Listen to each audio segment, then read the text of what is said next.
દુઃખ થાય છે ઉપરથી લઈને છેક નીચે સુધી એક એવી પેનલ ગોઠવાઈ જાય છે અને એની વિચારધારા તમે જાણો ને કે આદિવાસી સમાજ તો મજૂરી જ કરશે, આદિવાસી ભણી જશે તો મજૂરી કોણ કરશે, આવી વિચારધારાથી એક પેનલ સેટ કરવામાં આવે છે અને આદિવાસીઓને કેન પ્રકારે શિક્ષણ ન મળે, આદિવાસીઓને કોઈ પણ હિસાબે સારું શિક્ષણ ન આપીને, ખાસ કરીને પાયાના શિક્ષણમાં નબળું રાખીને, પાસ થવા લાયક ન હોય તેમ છતાં આગળ પાસ કરીને, ધક્કો મારીને પાસ કરીને આજે આદિવાસી સમાજના બાળકોનું ભવિષ્ય ધૂળ ભેગું કરી નાખ્યું છે. આ વિડીયોના મારફતે હું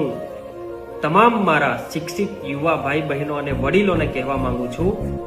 કે આપણે ક્યાં સુધી આપણા ભવિષ્યને વેચીશું, ક્યાં સુધી આપણા ભવિષ્યને વેચાતું જોઈશું, ક્યાં સુધી આપણે આ પેપર લીકને સહન કરીશું, ક્યાં સુધી આપણે નળ સે જલની અંદર આ 700 કરોડના કૌભાંડને સહન કરીશું.